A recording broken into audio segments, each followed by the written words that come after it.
Wraiths and Forge had to help, and with the governments of the world, they had to create this neo-neutralizer to negate what was to, so that way Wraith World wouldn't take over and supplant the Earth. And not only that too, but the only problem was, it was a great idea to do with ROM.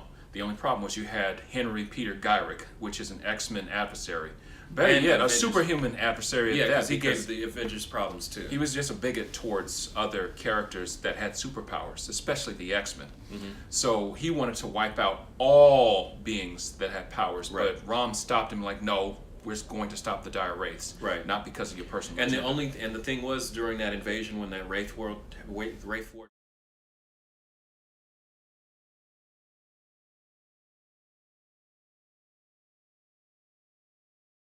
took place, which was called Endgame.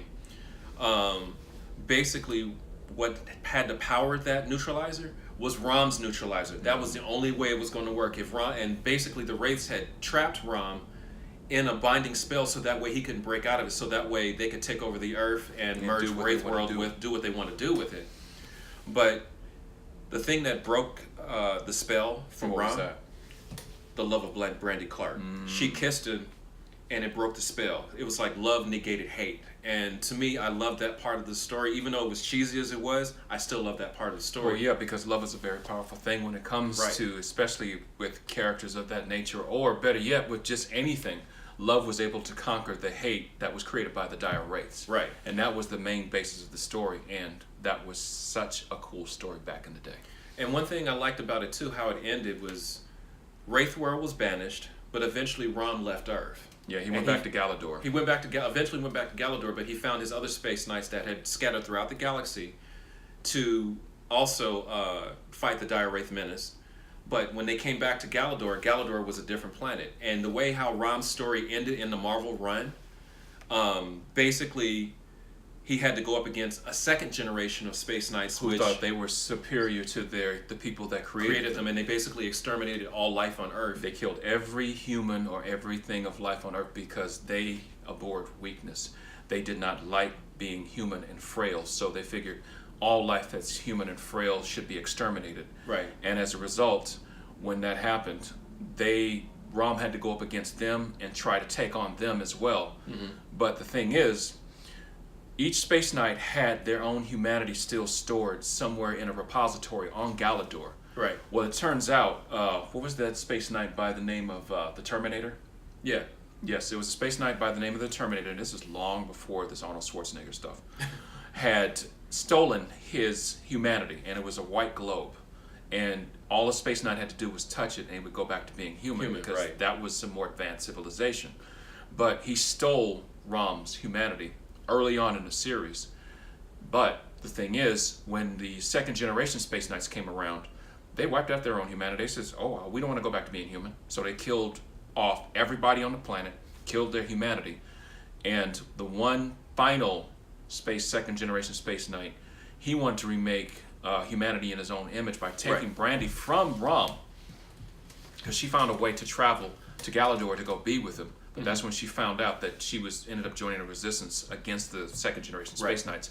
But getting back to that main point, turns out that ROM's humanity was underneath that vault. That vault. No, it was underneath that throne. It was underneath the throne chair. There was the throne room, right? There was the throne room of the leader of the second generation Space Knights. And when those second generation Space Knights decided to go ahead and do an end game in terms of killing everything human, everything on the planet, so that way they can just be free of whatever.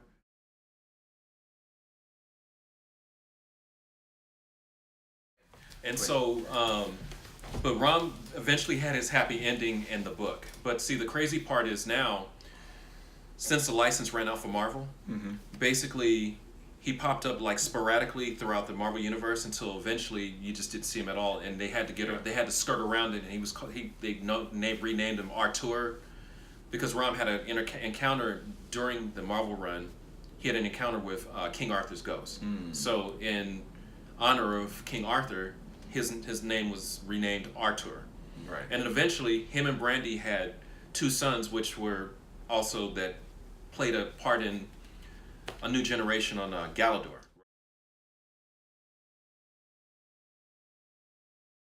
Right, because it was Rom and Brandy that had to help repopulate the planet.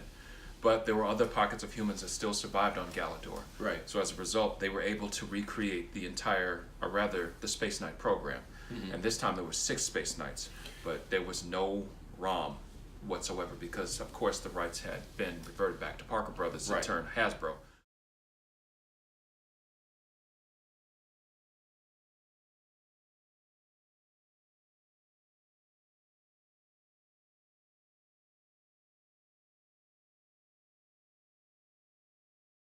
But they also had to go back and rename the neutralizer and call it Axadar. Right. Yep. And so, and Rom had 2 sons based off of, one looked just like Rom, but a new generation of Rom with the silver armor, and the other one was Balin. So one was Tristan, and the other one was Balin. Right. Tristan was the one who became Rom, the next generation Rom, and Balin is the one that looked like the Terminator.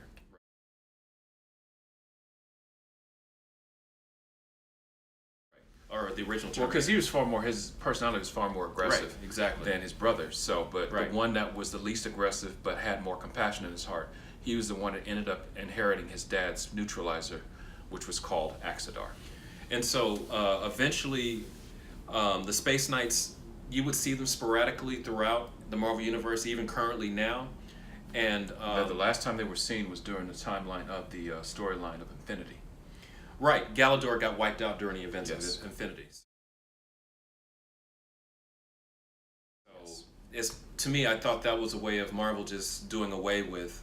Well, because there was nothing they can do with Galador. I mean, it's part of the Marvel Universe. Right. But there was nothing they can do with it. And also, too, you got to keep in mind, too, as well, they still had Space Knights still throughout the galaxy, pockets throughout the galaxy. And they were none of them, they were the original Space Knights.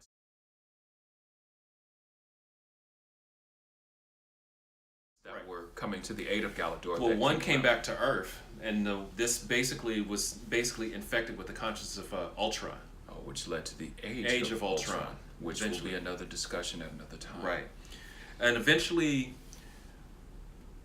anything that had to do with ROM, IDW Comics had picked up the licensing for that, and they created their own version of ROM, and it was basically a Soul Star Knight instead of a Galadorian Knight. It was a Soul Star Knight. Right. And it was pretty cool. It had its nice run and everything, but it crossed over with the Micronauts, which the Micronauts and the Transformers, and the Transformers too, and G.I. Joe. Well, actually, it's still crossing over with them right now because it's basically Hasbro's way of creating their own universe with their own characters, that they've had their licenses over the last several decades. Right. So they decided to do something with it, basically cribbing that from Marvel and DC. Well, ROM Spaceknight is now involved with the Transformers series known as Transformers Unicron right now. Exactly.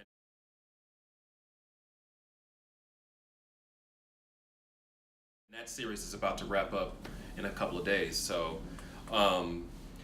but that's still like one of my favorite characters, even though he's an obscure character. Even James Gunn wanted to use him for Guardians of the Galaxy, but could not because Marvel did not have the license. Exactly, it went back to. And I was bummed out behind that. Yeah, went back to Hasbro. There was nothing he could do about it, but yeah, it would have been nice to see ROM involved with the Guardians of the Galaxy. Yeah, and in the Guardians of the Galaxy film, because I'm betting James Gunn had enjoyed reading those books just like we did when we were kids. Because I will never forget, and this is going to be my final thought, I will never forget going to Jeffrey's Comics here in LA back in the day, and they had like a blowout sale of like cheap, like 50 cents. You could buy like a whole bunch of for a quarter or something like that, or 50 cents. This was like back in the day when Jeffrey's and Comics had been in business for a few years.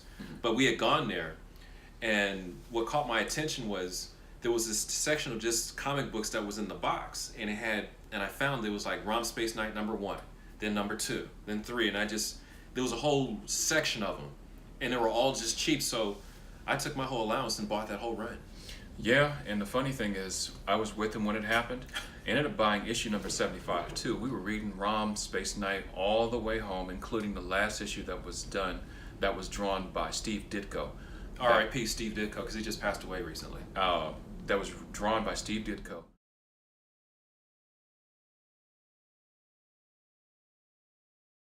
And wrapped up the entire ROM storyline with the Space Knights and everything that went on.